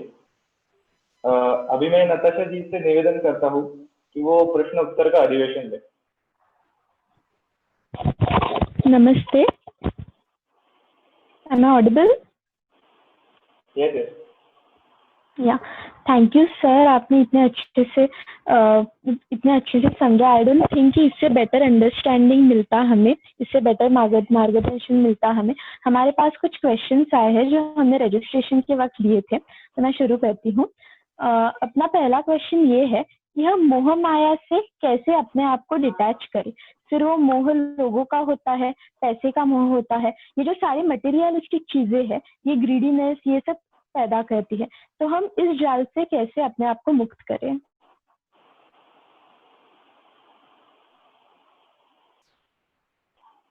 अनम्यूट नाही झालं भैया तुमचं। बाप रे, कितना खतरनाक प्रश्न पूछा है लेकिन ये मतलब मोह माया जिस अर्थ में अपन शब्द प्रयोग करते हैं ना, वास्तविकता में संस्कृत में मोह का अर्थ वो नहीं है। ये जो आपने शब्द प्रयोग किया इसके लिए शब्द है ममता, मेरा मेरा सोचना, व्यक्ति ये मेरा है, ये मेरी माँ है, इसको आप मोह कर रहे हो ना, ये मोह का ये अर्थ नहीं है। मोह का अर्थ होता है भ्रम, कंफ्यूजन। डिसीजन में जो भ्रम होता है उसको मोहित होना कहते हैं। इसलिए माया मोह इस शब्द का अर्थ जो आपने पूछा उससे नहीं जुड़ा हुआ। माया मोह का अर्थ ये है इसी को जो सामने दिख रहा है, जो झूठ है उसको सत्य मान लेना। यानी अंधेरे में आप जा रहे हो, रस्सी पड़ी है लेकिन आपको लगता है सांप है, तो आप अंधेरे के कारण, उसके अज्ञान के कारण उस रस्सी को सांप मान करके उससे भयभीत हो जाते हो। ये जो है भयभीत होना, ये माया है। उस माया से आपको मोह हो गया, इसलिए आप तय नहीं कर पा रहे उस रास्ते पर जाना ही नहीं जाना। तो ये तो टेक्निकल बात हुई, मैं उसमें नहीं जाता हूँ। लेकिन आप जो प्रश्न पूछ रहे हैं, लालच, ग्रीडीनेस, मन में लालच होना, पैसे के पीछे हाव लगी होना, इसको कैसे दूर करे? इसको दूर करने के बहुत सिंपल तरीके। 3 बार क्यों पूछ लो, स्वयं को 3 बार क्यों पूछ लो। पैसा कमाना है तो पूछो क्यों कमाना है, तो कुछ ना कुछ उत्तर मिलेगा। क्योंकि पैसे से ही मैं सुविधा के साधन खरीद सकता हूँ, पैसे से ही बड़ी गाड़ी खरीद सकता हूँ, पैसे से ही बंगला खरीद सकता हूँ, पैसे से ही सब चीजें मिलती है। दूसरे क्यों पे आ गए, ये चीजें क्यों चाहिए, दूसरा क्यों पूछ लो। ये चीजें किस लिए चाहिए, तो ये चीजें होगी तो मैं सुविधा में रहूंगा, ये चीजें होगी तो मेरे को बहुत अच्छा रहेगा। अच्छा, सुविधा मिल गई तो क्या होगा, क्यों सुविधा क्यों चाहिए? तो तीसरे कहो के प्रश्न के उत्तर में आपको उत्तर मिल जाएगा जो मैंने अभी बताया, आनंद के लिए। तो आनंद यदि इसके बिना मिल जाए तो काम चल जाएगा, इसके बिना नहीं मिलता तो इसको पा करके कर लेंगे। लेकिन मेन पर्पस आनंद है, तो आनंद के लिए प्रयास करेंगे। आनंद के लिए पैसा भी कमा लेंगे, पैसा कमाना बुरी बात नहीं है, पैसा कमाना चाहिए, खूब कमाना चाहिए। हमने भारत में कभी दरिद्रता की उपासना नहीं की। हम महालक्ष्मी के उपासक है, हम दिवाली करते लक्ष्मी की उपासना करते, केवल लक्ष्मी की नहीं महालक्ष्मी की उपासना करते। इससे पैसे कमाने को बुरा मत मानो, केवल एक ही बात बताई, धर्म से पैसा कमाओ, अधर्म से मत कमाओ। क्या फर्क है धर्म और अधर्म में? मेहनत करके अपने परिश्रम के प्रतिफल में कमाओ, बिना कुछ दिए लो मत, नंबर 1। नंबर 2, देते और लेते समय किसी और को कष्ट मत दो। किसी और को में व्यक्ति, समाज, राष्ट्र और प्रकृति भी, इको फ्रेंडली भी, ये धर्म है, बाकी कोई धर्म नहीं। ये 2 चीजें ध्यान में रखोगे तो धर्म का पालन हो जाएगा। बिना कुछ दिए फ्री में मत लो, जितना दिया उससे अधिक मत लो, और ये लेन देन करते समय ऐसा काम मत करो जिससे किसी को कष्ट हो। ये 2 काम करोगे तो चाहे जितना पैसा कमाओ वो अधर्म नहीं है। इसलिए यदि पैसा कमाने की इच्छा है, उसको छोड़ने की बात कर रहे हो तो छोड़ने की जरूरत नहीं, उस इच्छा को सही करने की जरूरत है। येन केन प्रकारेण, बाय हुक और क्रूक, ये नहीं करना, भ्रष्टता से नहीं करना, शॉर्टकट से नहीं करना। बस इतना सा तय करो, फिर चाहे जितना कमाओ। पर क्यों नहीं करना शॉर्टकट से? क्योंकि शॉर्टकट से करोगे तो भरना तो पड़ेगा ही, यहाँ जो छोड़ोगे वो दूसरी जगह भरना पड़ेगा, क्योंकि law of conservation of energy है, आप सबने पढ़ा है। सारी दुनिया में एनर्जी समान रूप से है, उसका एक, जैसे मैंने कहा था 24 घंटे आपको मिले हैं, वैसे उस 24 घंटे में उपयोग में लाने के लिए, स्पेंड करने के लिए आपको एनर्जी मिली है। Your life is the bundle of time and energy, time plus energy is your life. आप उस एनर्जी को स्पेंड करते हो, उसके बदले में आपको कुछ मिलता है। आप शॉर्टकट मारोगे, एनर्जी स्पेंड नहीं करोगे, लेकिन बदले में भोग कर लोगे बिना एनर्जी स्पेंड किए, तो किसी और ने आपके भोग के लिए एनर्जी स्पेंड की है, उसका अर्थ होगा। क्योंकि law of conservation of energy, दुनिया में कुल मिलाकर के एनर्जी एक समान है, इसलिए मैं खर्च नहीं करूंगा तो कोई और खर्च करेगा, तो कल मेरे को ये खर्च करनी ही पड़ेगी। भोग से मेरे को रोग होगा, रोग से एंजाइटी होगी, एंजाइटी से टेंशन होगा, जो आज शॉर्टकट लिया, बचा लिया, वो कल देना पड़ेगा। इसलिए शॉर्टकट मत अपनाना, किसी दूसरे के लिए कानूनी गलत है, पकड़े जाओगे, बर्बाद होगे, मैं बिल्कुल ये भय नहीं दिखाता हूं। तुमको आनंद चाहिए ना, वो आनंद नहीं मिलेगा यदि धर्म से नहीं कमाओगे। क्योंकि तीसरे क्यों में उत्तर मिला था, पहला क्यों, पैसा क्यों कमाना, सुविधा के साधन जुटाने के लिए। साधन क्यों चाहिए, तो साधन से सुख मिलेगा, सुख प्राप्ति के लिए सब कर रहे हो ना, तो फिर धर्म से कमाओ। बस इतनी सी बात है, बाकी कुछ। धन्यवाद सर। अपना दूसरा क्वेश्चन ये है कि क्या हमें हर चीज से खुश होना चाहिए या फिर संतुष्ट होना चाहिए? क्योंकि अगर हम किसी मोड़ पर, जीवन के किसी भी मोड़ पर संतुष्ट होते हैं तो ग्रोथ स्टॉप्स देयर एंड अपना फोकस वहां से हट सकता है। तो हमें संतुष्ट होना चाहिए कि नहीं होना चाहिए? बहुत सुंदर प्रश्न है। संतुष्ट होना चाहिए, परिणाम से संतुष्ट होना चाहिए, प्रयत्न से हमेशा असंतुष्ट रहना। डिफरेंस समझ में आ गया? Don't be satisfied with your efforts. Don't be satisfied with your effort. Never ever be satisfied with your effort. और प्रयत्न करने के लिए ये असंतोष रहना चाहिए खुद के प्रयत्नों के प्रति। लेकिन उस एफर्ट्स के बाद जो परिणाम मिलता है वो आपके हाथ में ही नहीं, वो किसी और के हाथ में। उस दिन टीचर का मूड ठीक नहीं था इसलिए अच्छे मार्क्स नहीं दे पाए, को रोना है। मेरे प्रयास में मैं कैसे वृद्धि करूंगा? असंतोष अपने प्रयत्न के प्रति रखना, परिणाम के प्रति संतोष रखना, परिणाम जो मिले उसको प्रसाद मान करके ग्रहण करना, ये संतोष की ये डेफिनेशन है। ये अगर दया रहा तो ग्रोथ कभी नहीं रुकेगी, लेकिन परिणाम के प्रति यदि असंतुष्ट रहे तो ग्रोथ होगी नहीं, क्योंकि एफर्ट कमजोर हो जाएंगे। एफर्ट करते समय रिजल्ट ध्यान में आने लगेगा, और इसलिए यदि परिणाम के प्रति, आप रिजल्ट के प्रति, किसी भी निष्कर्ष के प्रति, धोनी छक्के मारता है, मैच जीतता है, जीतने से आनंद भी होता है, लेकिन अगले मैच में जीता कि नहीं जीता इसकी चिंता नहीं करता। और छक्का मारा, उसके नेक्स्ट बॉल पे पूरे पिछले छक्के की याद रखेगा तो नेक्स्ट बॉल पे बोल्ड हो जाएगा, कंसंट्रेशन नहीं कर सकेगा। इसलिए रिजल्ट के प्रति संतुष्ट रहना, प्रयत्न के प्रति असंतुष्ट रहना, that is the success story. ये भगवत गीता का संदेश है। Don't Okay. ever be satisfied with your efforts Yes. Thank you, sir. because sky is the अपना limit. यस अपना अगला क्वेश्चन ये है कि अपने फैमिली में, अपने एनवायरनमेंट में काफी झगड़े होते हैं या फिर काफी नेगेटिव तरह की चीजें होती हैं, तो इन सब से कैसे डील किया जाए और इन सब से दूर कैसे रहे? डील करना है कि दूर रहना है, दो में से एक तय कर लो। डील करना है तो दूर रह करके नहीं हो सकता। नाली में गंदगी है, साफ करना है तो छींटे कुछ तो अपने ऊपर उड़ेंगे। दूर रह करके रिमोट कंट्रोल से सफाई नहीं हो सकती। इसलिए डिसाइड करो। दो तरीके से काम कर सकते हो, या तो खुद को बचाने में सारा जीवन लगा दो कि छींटे मेरे ऊपर नहीं गिरे, छींटे मेरे ऊपर नहीं गिरे, लोग खराब रहे तो भी मैं निगेटिव नहीं हो जाऊं, मैं निगेटिव नहीं हुआ, ऐसे अपने स्वार्थ में प्रयास करते रहो। सारी जिंदगी बीत जाएगी लेकिन 2-4 छींटे तो पड़ी जाएंगे, बच नहीं पाओगे। Yes. If you are not part of solution, you are part of problem.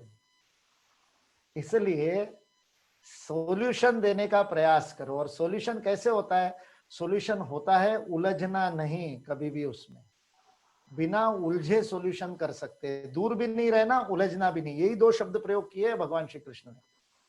वो जो कर्मण्ये वाधिकारस्ते मां फलेषु कदाचन, ये बहुत बहुत घिसा पीटा जो श्लोक है ना भगवत गीता का, जिसका अर्थ लोगों को कभी समझ में नहीं आता, उल्टा सीधा अर्थ समझाते हैं। कर्म की चिंता करो, फल की मत करो, नहीं कहा है भगवान श्री कृष्ण ने। भगवान श्री कृष्ण ने स्टेटमेंट ऑफ फैक्ट दिया है, कर्मणि एव अधिकारस्ते, तुम्हारा अधिकार केवल कर्म पे है, फल पे नहीं है, ये बोला। It's a statement of fact. इसलिए क्या करो बताया, तो करो बताने में 2 बात बताई। मां कर्म फल हेतुर्भू माते संगोस्तु कर्मणि, भागो भी मत, उलझो भी मत। भागो भी मत, उलझो भी मत। That is the way of becoming solution. Solution बनने का वो तरीका है मन से उलझे बिना, प्रेम से संबंध बना करके। जैसे इसमें तुम्हारे मेडिकल प्रोफेशन में व्यसनाधीनता ये बहुत बड़ी समस्या है, ड्रग एडिक्शन तक चली जाती है। स्मोकिंग ड्रिंकिंग तो बहुत कॉमन है। मेरे को आज तक समझ में नहीं आया मेडिकल के स्टूडेंट और मेडिकल के हॉस्टल में ये सब कैसे होता है, जबकि आपको उसका सारा साइंस पता है कि उससे गड़बड़ क्या होती है, फिर भी होता है और बहुत बड़े प्रमाण पे होता है। मैं अभी सेवांकुर के कारण ही नहीं, बहुत पिछले 30 वर्षों से मेडिकल स्टूडेंट्स के साथ काम करता आया हूं। अब इससे बचने के तरीके के ऊपर आपको चारों तरफ आपके निगेटिविटी है, आप कभी भी सकिन हो जाओगे, प्रतिष्ठा का विषय बन जाता है। बहनों के लिए भी प्रतिष्ठा का विषय बनता है कई जगह, मेरे को पता है। अरे इतना सा नहीं होता है, तुमसे ये नहीं होता है, ऐसे होता है। Not getting sucked into it. कैसे होगा? आपको अपनी दृढ़ता, मानसिक दृढ़ता पक्की रखनी है और उसके साथ में जो ऐसे काम कर रहे हैं उनके प्रति प्रेम रखना है, संबंध रखना है। उनके प्रति घृणा रख करके काम नहीं चलेगा। You will get sucked into it if you hate somebody. Hate is much stronger than love. इसलिए don't waste hate on anybody. Hate करने के लिए एकदम फिर चीन पाकिस्तान को चुन लेना, बाकी आसपास में हेट नहीं करना। अदृश्य शत्रु को हेट करना, दृश्य शत्रु को कभी हेट नहीं करना। विगत ज्वरः। इसलिए दया रखो, प्रेम रखो, दया रखो, उनके प्रति करुणा रखो। अरे बेचारा यार, इसको पता नहीं। मेरा बहुत सिंपल फॉर्मूला है, जो युवा जिस युवा को नशे की आवश्यकता पड़ती है उसको मैं युवा नहीं मानता। क्यों? क्योंकि जवानी का नशा है नहीं उसमें, इसलिए दूसरे नशे की जरूरत पड़ती है। जवानी का नशा जिसके अंदर हो उसको दूसरे नशे की कहाँ जरूरत पड़ेगी? तो ऐसे लोग जो जवानी में नशा करते हैं उनके प्रति करुणा रखो। अरे बेचारा बुढ़ा हो गया, 20 साल का बुढ़ा, 22 साल का बुढ़ा। ये करुणा मन में रखोगे तो दोनों काम होंगे। You will not get sucked into it.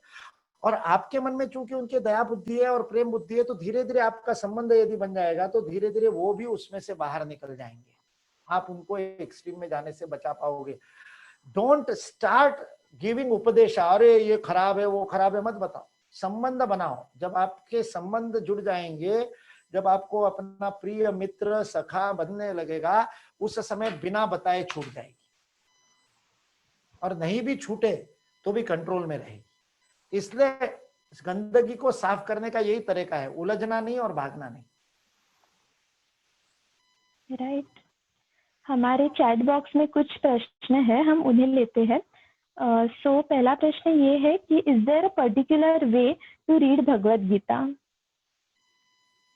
सबसे सुंदर तरीका तो पठन है। संस्कृत एक ऐसी भाषा है, Sanskrit is such A scientific language कि जिसमें उच्चारण मात्र से अर्थ की अनुभूति होती है। In the beginning it will not happen because your mind is so working, it will disturb you. आप उसके वाइब्रेशंस का अनुभव नहीं कर पाएंगे।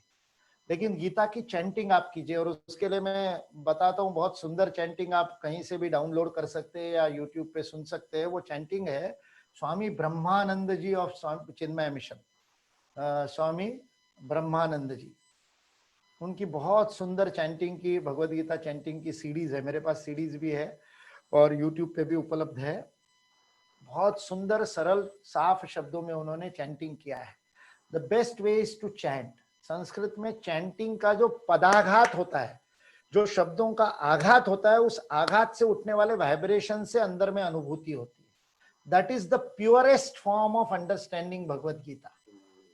और नहीं तो फिर स्वाध्याय करना is reading commentaries on Bhagavat Gita. उसके मैंने 3-4 बता दिए आपको, अलग अलग लेखकों के नाम बता दिए। यूट्यूब पे देखना है तो मैंने चैनल बता दिया। जी, अपना अगला क्वेश्चन ये है कि which are the must readable adhyayas for youth? सारे ही है वैसे तो, लेकिन अध्याय 3 कर्मयोग के बारे में है, 12वां भक्ति योग के बारे में है, और 16वां अध्याय जिसमें ब्लैक एंड व्हाइट में बता दिया क्या करना क्या नहीं करना। तो ये 3 अध्याय तो कम से कम पढ़ने चाहिए। Okay, thank you sir. अपना अगला क्वेश्चन ये है, और मेडिटेशन आदि करना है तो 6ठा अध्याय। ओके। अपना नेक्स्ट क्वेश्चन ये है कि यस, मन जो इस पर मन अपने मन पर कंट्रोल कैसे रखे? How to practice self control with anything? वाह, इसका नाम जिसने प्रश्न पूछा है उसका नाम अर्जुन तो नहीं है ना? क्योंकि एग्जैक्टली यही प्रश्न अर्जुन ने पूछा है। अर्जुन ने कहा है कि बहुत कठिन है इस मन को। उसने कहा वायोरिव सुदुष्करः।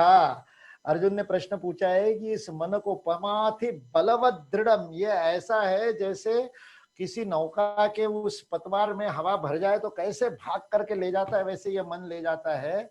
इसको नियंत्रित करना मुट्ठी में वायु को बांधने जैसा है। वायु रिव सुदुष्करः, इस मुट्ठी में हवा को बांध सकेंगे क्या? ऐसा भगवान श्री कृष्ण को अर्जुन ने प्रश्न पूछा। और उत्तर में भगवान श्री कृष्ण ने क्या कहा? असंशयम महाबाहो, बिल्कुल कोई डाउट नहीं, no doubt, you are correct हे महाबाहो अर्जुन। देखो ये दोनों बाहुबलियों के बीच का संवाद है, कृष्णार्जुन संवाद। एक वो है जिसने एक उंगली पे गोवर्धन पर्वत उठाया था, कितनी ताकत होगी। और दूसरा वो है जो सव्यसाची है, बाएं और दाहिने हाथ से समान रूप से उसे गांडीव को उठाता है, जिसका वजन 40 किलो है, और गुड़ाकेश है, दिन रात बिना सोए काम कर सकता है, ऐसा अर्जुन है। तो उसको कहा महाबाहो, पक्की बात, तुम्हारी बात बिल्कुल सही है। मन को असंशयम महाबाहो मनो दुर्निग्रहम चलम, मन को निग्रह करना बिल्कुल कठिन है, तुम बिल्कुल सही कह रहे हो। लेकिन कैसे होगा? तो भगवान श्री कृष्ण ने अगली लाइन में 2 मार्ग बता दिए। अभ्यासेन तु कौन्तेय वैराग्येन च गृह्यते। यहाँ अभ्यास वो मराठी वाला अभ्यास नहीं है। संस्कृत में अभ्यास शब्द का अर्थ होता है प्रैक्टिस, डूइंग इट डेली। अभ्यास ये महर्षि पतंजलि के योग सूत्र से भगवान श्री कृष्ण ने सीधा सीधा उठाया है। ये सूत्र है, अभ्यास वैराग्याभ्याम तन निरोधः। चित्त का निरोध कैसे करेंगे, चित्त को कैसे रोकेंगे? अभ्यास वैराग्याभ्याम तन निरोधः। अभ्यास वैराग्य से इन वृत्तियों का निरोध होता है। इसलिए वो अभ्यास और वैराग्य की परिभाषा भी दी, डेफिनेशन दी। अभ्यास क्या? सतु दीर्घ काल नैरंतर्य सत्कार सेवितो दृढ़ भूमि। जिस काम को आप दीर्घ काल तक निरंतरता से बिना चूके प्रतिदिन करते हो, वह अभ्यास है। जैसे आप हनुमान चालीसा बोलते हो, बिना चूके यदि आपने 12 वर्ष तक हनुमान चालीसा बोली तो अभ्यास है। 12 वर्ष एक दिन भी बिना चूके, इसको कहते हैं अभ्यास। अभ्यास से मन को नियंत्रित किया जा सकता है, नंबर 1। और नंबर 2 बताया वैराग्य। वैराग्य यानी सन्यासी बन जाना नहीं, घर बार छोड़ देना, प्रचारक बनना मेरे जैसा, वो नहीं। वैराग्य का अर्थ है राग द्वेष से परे जाना। बहुत सिंपल डेफिनेशन स्वामी विवेकानंद ने दी वैराग्य की। स्वामी विवेकानंद कहते हैं वैराग्य यानी पॉजिटिव थिंकिंग। आधा गिलास खाली है कि आधा गिलास भरा हुआ है? आधा खाली है कि आधा भरा हुआ है? आधा खाली है बोलोगे तो द्वेष है, आधा भरा है बोलोगे तो राग है। स्वामी विवेकानंद कहते हैं दोनों से परे चले जाओ तो वैराग्य है। पॉजिटिव थिंकिंग क्या है? गिलास तो पूरा भरा हुआ है, आधा पानी से आधा हवा से, ये वैराग्य है। जीवन में जब ये दृष्टिकोण आ जाएगा तो वैराग्य हो जाएगा। ये दो बातें आ गई, वैराग्य आ गया। और नियमित रोज सूर्य नमस्कार करो, हर दिन सूर्य नमस्कार बिना चूके 365 दिन। आपको देखो मन का कैसे करना, हनुमान चालीसा बोलो, भीम रूपी महारुद्रा बोलो, कुछ ना कुछ नियमित तय करके रोज करो, बिना चूके करो। पूजा करो, जप करो, कुछ भी करो, कोई भी पॉजिटिव चीज बिना चूके 12 वर्ष तक करने का संकल्प लो और मन को पॉजिटिव रखो। मन का देखो कैसे कंट्रोल होता है, एकदम तुरंत नियंत्रण में आ जाता है। Thank you sir. अपना अगला क्वेश्चन है, in Mahabharat Krishna says that we can change our niyati by our present actions but it depends on us, but he also claims that niyati अपना निर्माण खुद करती है, meaning what's bound to happen will happen anyhow. So isn't that contradictory? No, not at all, not at all. आपको समझना पड़ेगा, नियति के दोनों अर्थ है। नियति का अर्थ है कहाँ आपको ले जाती है, नी नयति धातु से नियति शब्द बना है। तो what is your ultimate, where you want to reach ultimately is your destiny, is your niyati, you are destined to reach there. अब उसमें दो बातें काम करती है, दो इंजन है। एक इंजन है प्रारब्ध का और एक इंजन है पराक्रम का। प्रारब्ध भी क्या है? पिछले जन्मों में आपने किया हुआ कर्म है। पिछले जन्मों में जो कुछ भी आपने अच्छा या बुरा किया होगा, सुकृत या दुष्कृत किया होगा, उसको लेकर के आप पैदा हुए हो, दैट इज प्रारब्ध। वो आपको पाया हुआ आपका बैंक बैलेंस है। आपके प्रारब्ध के अनुरूप आप काम करो,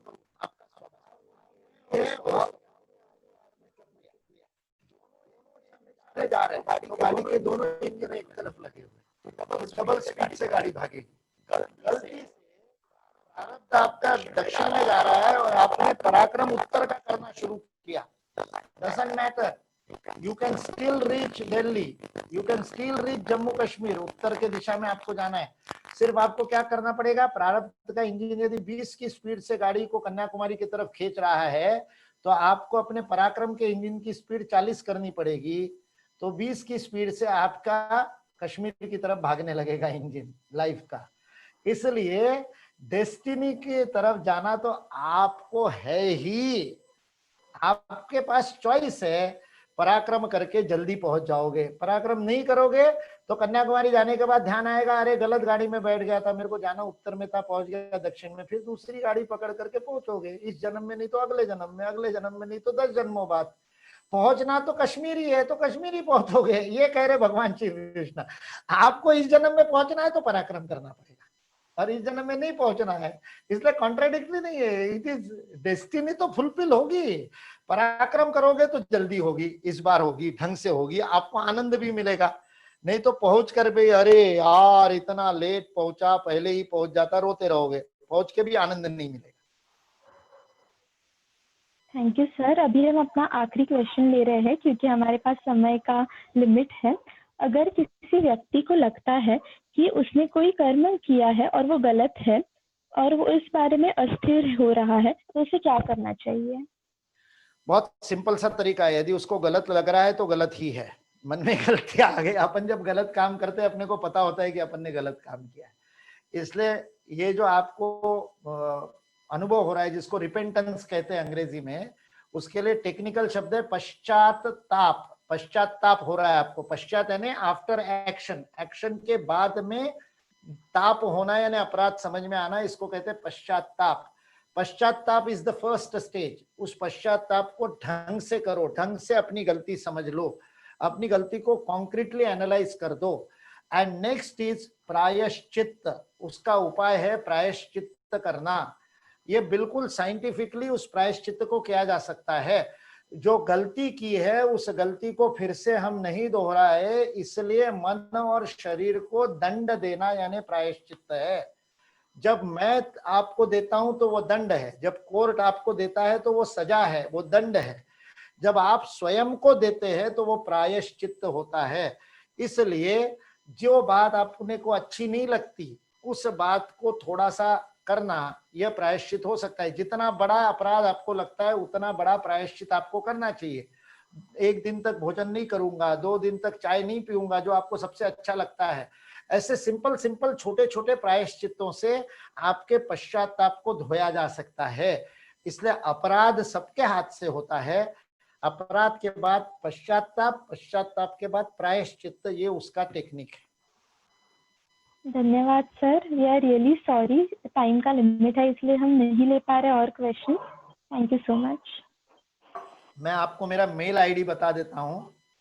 You can write down the mail ID and somebody can write it down in the chat box so that everybody can get it from there. Mukul, MUKUL, मेरे नाम का स्पेलिंग मुकुल, मुकुल @ BSM, भारतीय शिक्षण मंडल का शॉर्ट फॉर्म BSM, भारतीय शिक्षण मंडल का BSM Bharat, BHARAT, एक शब्द BSM Bharat, BHARAT, BSM Bharat .org, ORG for organisation, BSM Bharat .org हमारी वेबसाइट है।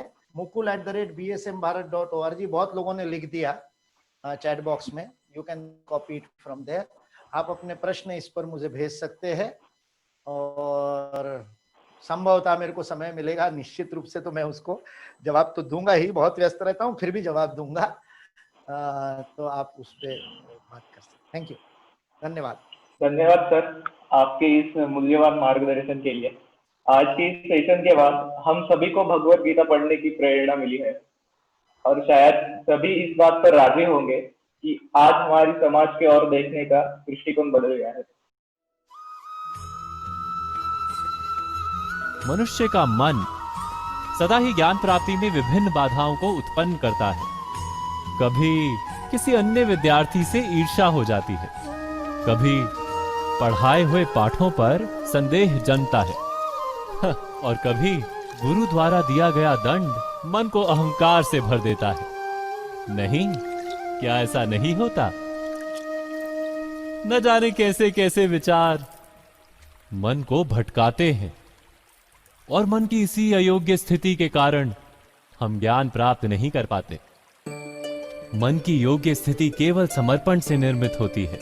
समर्पण मनुष्य के अहंकार का नाश करता है, ईर्ष्या, महत्वाकांक्षा आदि भावनाओं को दूर कर हृदय को शांत करता है और मन को एकाग्र करता है।